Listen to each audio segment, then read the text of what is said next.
What's up, everybody? Dylan Worth here, coming at you today with a special interview. Got a special guest appearance. I met this guy about a year ago, actually exactly a year ago, when I was taking holistic lifestyle coaching level 2 in San Diego at the Czech Institute. And just the transformation I've seen from him is very inspiring. And I think his story could go a long way in inspiring others to do something similar. Basically, when I met this guy, he was living in the Bay Area where I live. He was working a desk job in the corporate world, and he wasn't as happy as he could possibly be. Although he was making good money, I remember having lunch with him outside, and he just expressed some concern and was asking a bunch of questions about what I do and what others do, and how like his job wasn't very fulfilling, although the money was great. So I thought if he could share that story with people just to inspire others and let them know that it's not always about the money. So with that, I give you Jonathan Paul Duncan, or JPD as I know him. Yeah, what's up, brother? How's it going, bro? Great, dude. In good spirits and good vibes out here in Florida. Nice, nice. So why don't you go ahead and let everyone know what your career was going into HLC2 and what that was like for you. Yeah, so I was a senior tax accountant at a high net worth accounting firm in the San Francisco Bay Area. Um, and that was like soul crushing work. It's the best way I could use to describe it. It was extremely hard for me to like get up and go to work, and then um, it wasn't meaningful for me. And everyone has a different experience when it comes to tax and accounting. Some people it's really meaningful and it like really suits them. Um, for me, up until that point, I'd always been in client service industries, and interfacing with clients every day. And for 5 years, whilst I was working in tax and accounting, I sat down at a desk in isolation roughly for 40 to 80 hours a week. Wow. That's even 40 hours at a desk is a lot, but 80, that's Yeah. taking it to the next level. And what was your sleep like and other habits like when you were living that life? They were definitely out of sync. It'd be pretty hard to get good sleep for me, especially when I was in the middle of busy season, because I'd go to work at 8, 9 in the morning, and then I wouldn't be home until 9, 10 at night, in some cases later. And then, so during the busy seasons, sleep was always out of whack. It'd fluctuate greatly throughout the year. So sleep patterns, that was definitely one of my cycles that was most out of whack throughout this whole process. Um, I started getting better at hydrating and keeping myself properly hydrated. Um, I'd say in the fourth and fifth year as a tax accountant. So water was okay, but in the beginning it wasn't, because the accounting firms always has soda and coffee and teas that are loaded with sugar. Um, Food, my nutrition was always good. Um, well, at least I thought it was until I went to HLC level 2. Um, so yeah, those all were pretty good. And I didn't spend very much time working in. So a lot of what I was doing was just output. I didn't spend, like I said, I spent a lot of energy working out. So the main thing that suffered were your sleep habits and your happiness. What Yeah, for sure.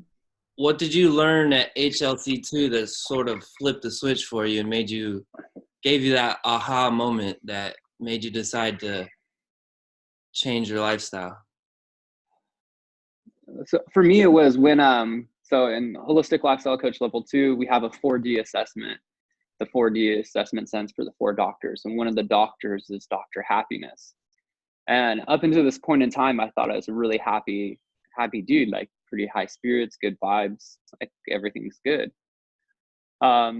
to my surprise, when I got the results back from the assessment, Dr. Happy was the lowest out of all of my doctors.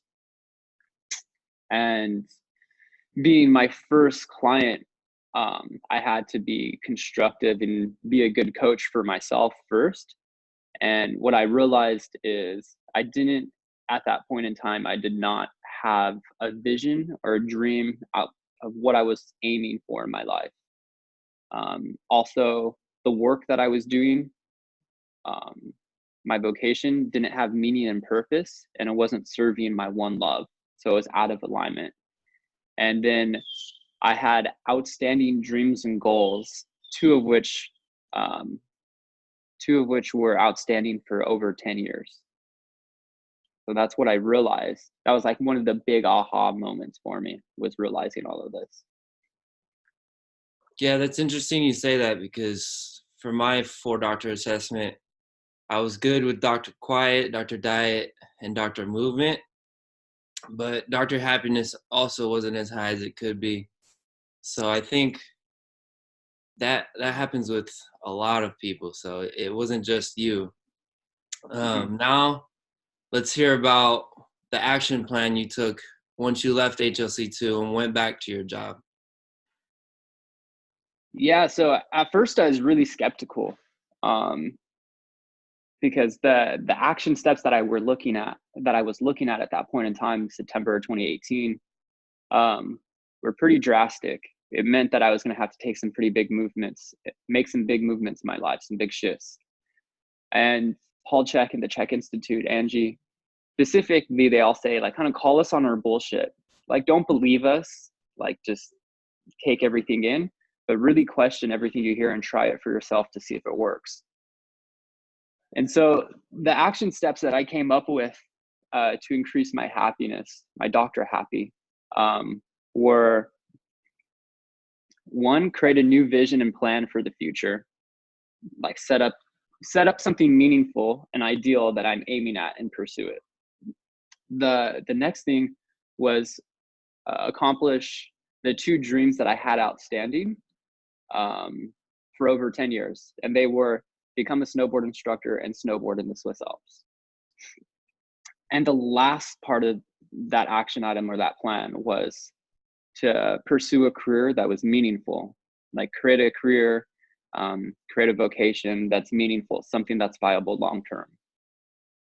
And so from that space, I did a lot of game planning, and this had been happening for 2.5 years leading up into this point. I was already feeling things were out of whack and something needed to change. And so over a 2.5-year process, I systematically went through my lifestyle and my life and said, hey, what's serving me? What's not serving me? What feels right? What doesn't feel right? And started removing and adding things to my life. At this point, it was removing more so than adding. So if I back up 2 years prior to that, I was in a relationship that wasn't serving either one of us. And so then I ended that relationship. I was also switching around accounting firms to see if I could find the right accounting firm and make sure it wasn't just the lack of passion that I had for accounting, but it was actually, I wanted to make sure that I exhausted all of my resources in accounting before I decided to do what I did next, which was retire from doing tax and accounting in December of 2018.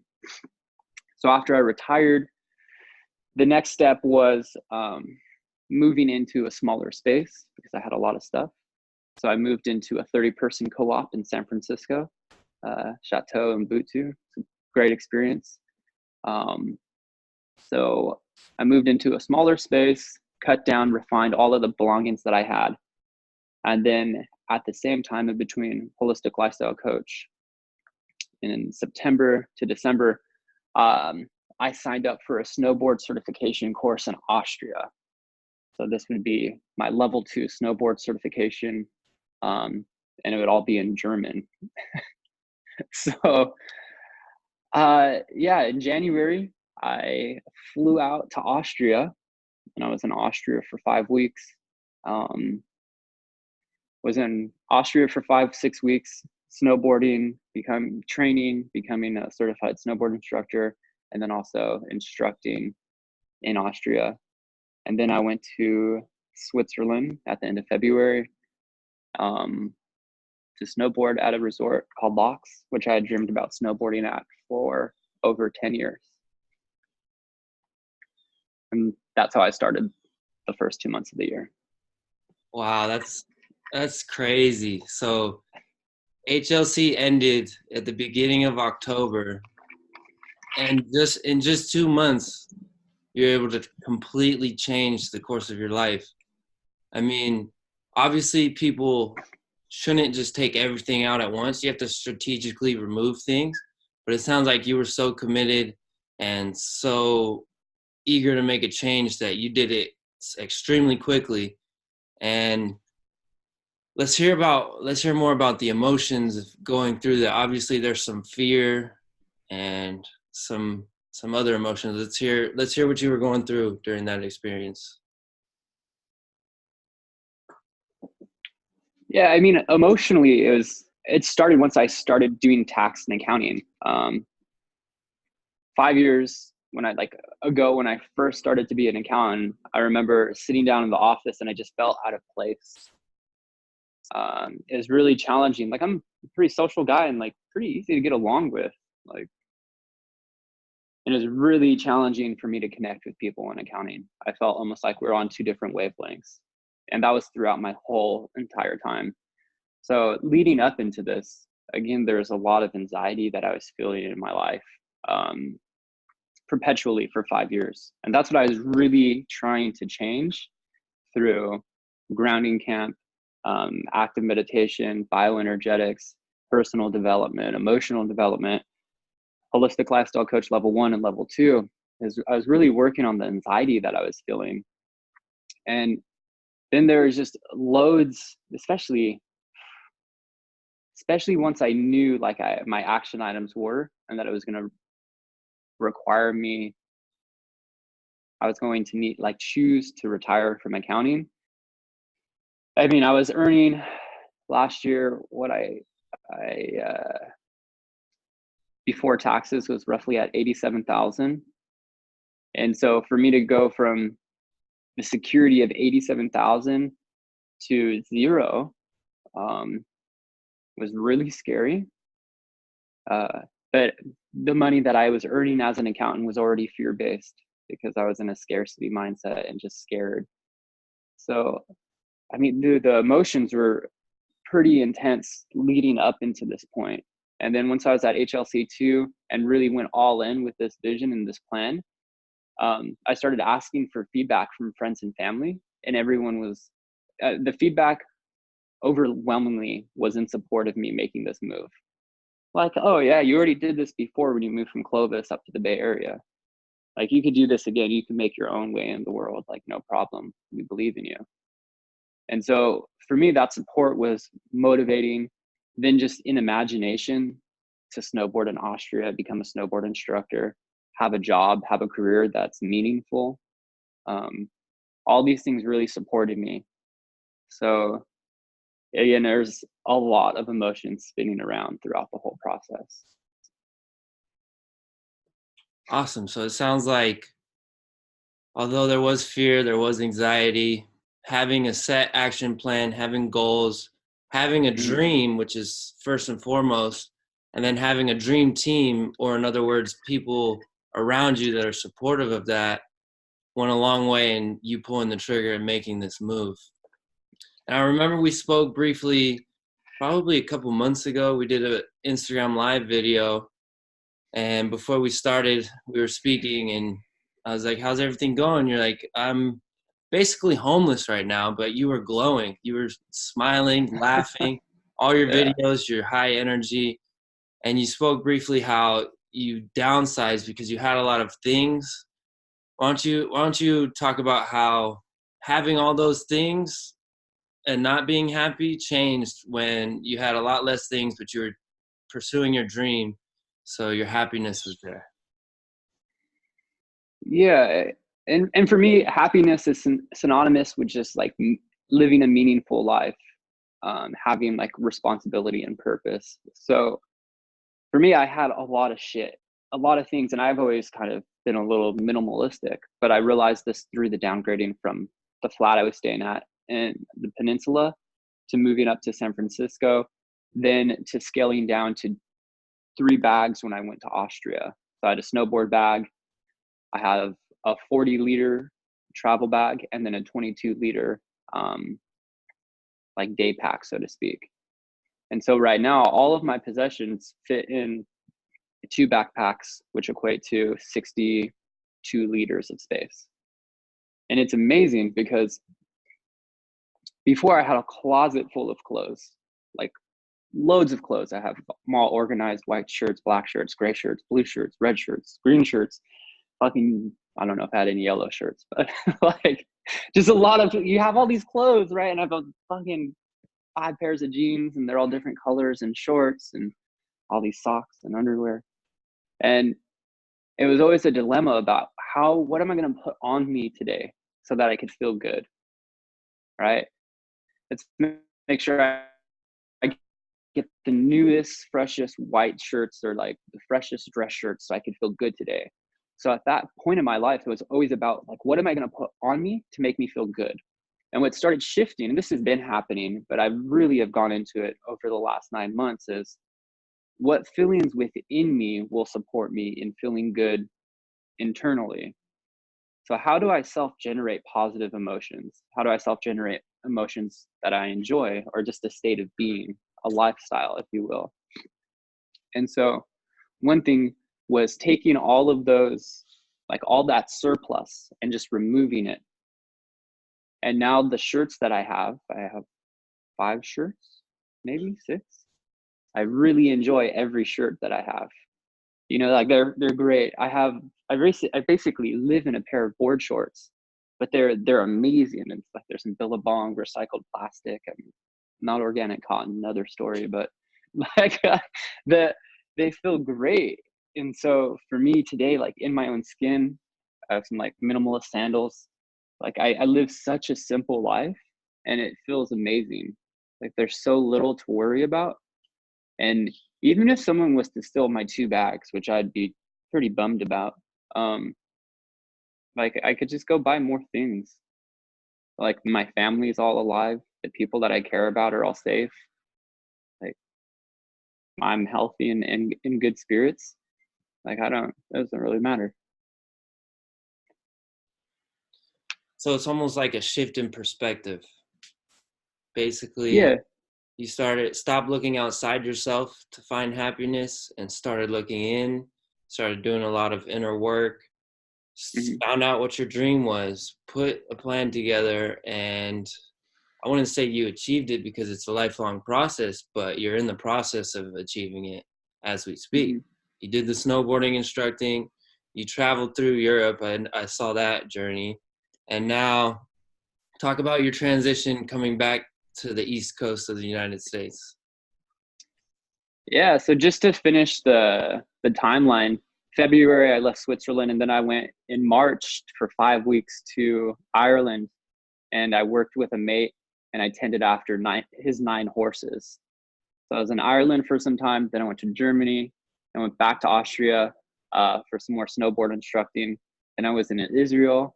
I came back to Germany, and then I went to the UK. Then I went to the East Coast. And um, I came to the East Coast in, what was that, June, and I went to New York for grounding camp. And for me, as I was flying from London to JFK, it was such an interesting experience because I went from this heavy experience based perspective being in Europe, because I wasn't working really. Like I was trying to work, but I really wasn't working. I was just like on holiday. Um, but I had $100 left. Roughly when I landed in New York, I had $100 in my bank account, maybe 200, and my credit card was pretty much maxed out at like $13,000. But I had this overwhelming sense as I was flying into the States of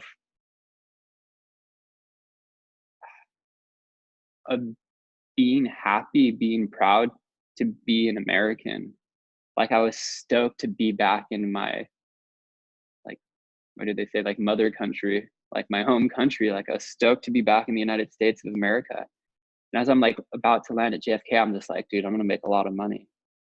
Like this is gonna be great. Like there's just this sense of like capitalism and working, and because in Europe, if I was earning money, and technically it's illegal. So I was having some dilemma and working through some things with just from the legal perspective. Like I actually can't work in Europe without a work permit. So yeah, so I landed in the East Coast, went to grounding camp, and I was in a pretty rough spot.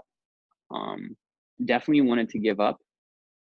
I have a car, and so I was considering selling my car just so I could pay off my debt and keep moving. But I knew that would just be a Band-Aid. And what I did was, and again, I'm working through all this kind of imposter syndrome. Like, could I actually be a good coach? Will people actually like me? Do I just self-esteem, just self-worth? And so what I did is I put a couple messages out on Facebook that said roughly, in exchange for food, water, and shelter, I'll teach you everything I know. So for me, it wasn't even about earning money when I got back to the States. It was just about not dying, like not being on the streets. Like, and a couple people responded. And so I stayed with a Franciscan friar who looks like a monk for a couple of days.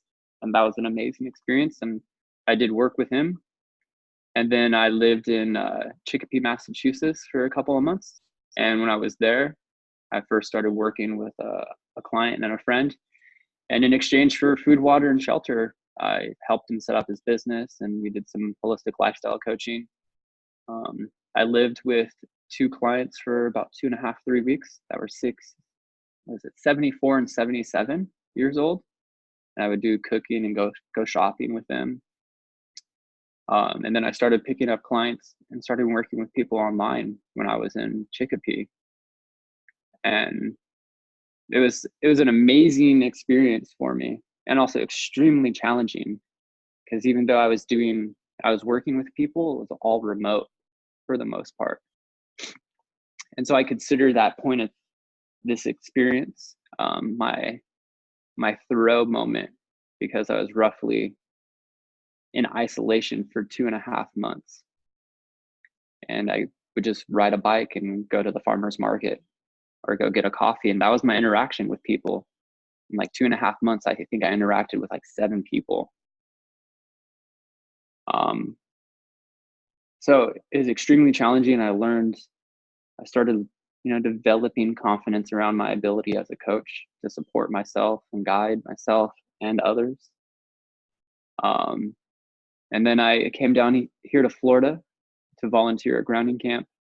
And after grounding camp, it made sense for me to not go back to Chicopee because it's getting colder and I don't want to wear a bunch of clothes. Like it feels really good to wear board shorts and a t-shirt. And yeah, so I said, hey, I can make it here too.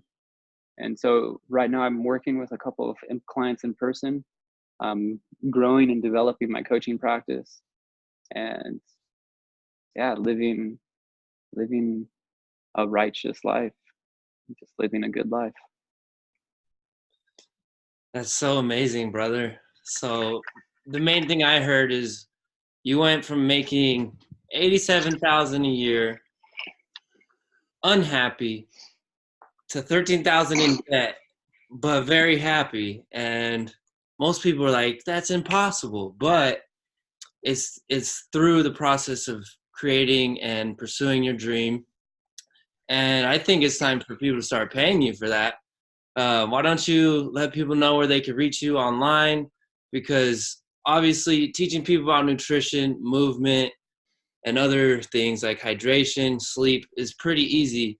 The part I struggle with is with clients that are in their mid-30s or older who have this job and they don't want to let go of it because they're afraid of losing money, trying to get them to pursue that dream. And I think your journey alone is inspiring, and people will want to come to you to learn how you did that, and so that you could teach them how to do the same thing. So why don't you tell everyone where we could reach you at? The easiest way is just to hit me up by email, which is jpd, Jonathan Paul Duncan, jpd.hlc at gmail.com. Also, just message me on Instagram or on Facebook. If you just search JPD Holistic Lifestyle, or look up jpd.hlc, it will pop up on Instagram or Facebook too. Yeah, I'm in the works on a website, so that will be up and running shortly too. Sweet. I'll add the link as soon as you get that to me. And just a few closing words for anyone who's struggling with living a corporate lifestyle, desk job, and has a dream that they want to pursue, but is too afraid or too nervous to pursue it. Yeah, for me, it's kind of working with the pleasure and pain principles. Like, one thing that I did was I roughly created a hell of a life, which is like, hey, if I stay in tax and accounting, what's the worst case scenario? And that supported me in staying out of it, because the biggest risk for me was to stay in place. So our biology has potential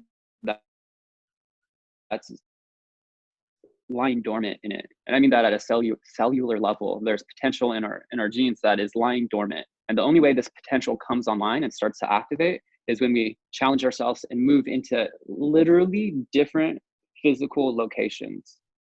So like when I went from the States to Austria, my biology needed to adapt and adjust so I didn't die, because there's new germs and, you know, diseases or whatever. There's a different environment over in Germany and Austria than there is in the United States. So it's going to seem like a big risk or a big challenge to make this jump in your life. However, if you don't have a wife, you don't have kids, you're single, like the biggest risk is to stay stagnant and to stay in place. So it's going to seem risky, but it's always worse in thought than it is in action. And then as you start to go on this journey, if this is something you decide to do, your body's going to support you. And certain parts of you are going to start turning on that haven't turned on before. And that process is amazing, because you're learning more about yourself. Like in the last 9 months, I learned more about myself than maybe I have in the last 10 years. Like in a different way. It's just constant change and evolution. So I just say, take the risk. The biggest risk is staying in place. That's beautiful. Very beautiful, brother. You heard it. Adapt or die. Exactly. No, man, that's awesome, dude. I'm so happy for you. I mean, when I met you a year ago, you just couldn't stop talking about how you thought your job was not miserable, but it wasn't what you were meant to do. And I've been following you on social media, and just, I would be even afraid to do that. So I really believe that if anyone needs help finding and pursuing their dream, jpd.hlc at gmail.com, jpd.hlc on Instagram, Facebook. Hit him up. He got you. Thank you for the pump up, brother. Appreciate it. Yeah, no problem, man. You deserve it. Thank you. Awesome. Thank you. Thanks for listening, everybody.